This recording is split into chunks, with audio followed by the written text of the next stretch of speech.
Ik ben vandaag verantwoordelijk voor de verkeersexamens in Terneuzen. Dat doen we in opdracht van de gemeente Terneuzen. En er rijden vandaag 204 leerlingen.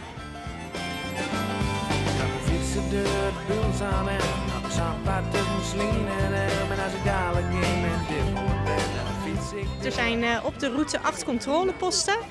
En die controleposten die beoordelen de leerlingen op diverse punten, afhankelijk van welke controleposten staan. Maar er wordt onder andere gekeken of ze goed om zich heen kijken, voorrang verlenen indien nodig, hun hand uiteraard uitsteken. En dat zijn de voornaamste dingen waarnaar gekeken wordt. Weet je wat je kan gaan verwachten? Ik verwacht dat ik gewoon rondjes moet rijden en de verkeersregels moet volgen. Ik denk dat ik aangereden ga worden. Ik hoop het niet. Maar ja, ik ga alles niet zien, denk ik. Dinsdag hebben we al een deel van de scholen gehad. En die scholen waren allemaal geslaagd. Dat waren wel iets minder leerlingen dan vandaag.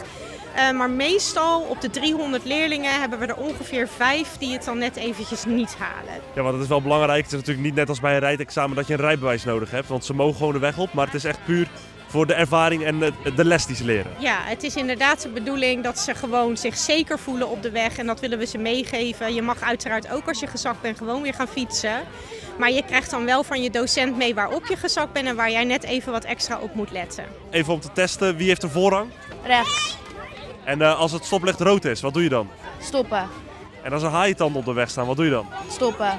Nou, dat moet toch helemaal goed gaan komen? Ja. Ik denk dat het heel goed is om de fietsvaardigheid er goed in te houden. En wat je al jong mee kan krijgen, dat is op oudere leeftijd alvast geleerd. En we willen natuurlijk dat iedereen gewoon veilig over straat gaat. Dus we willen daar zo vroeg mogelijk mee beginnen. En we hopen hiermee ook leerlingen en ouders te stimuleren om ook met de fiets naar school te komen. Want alleen vandaag is leuk, maar natuurlijk moeten ze wel blijven fietsen.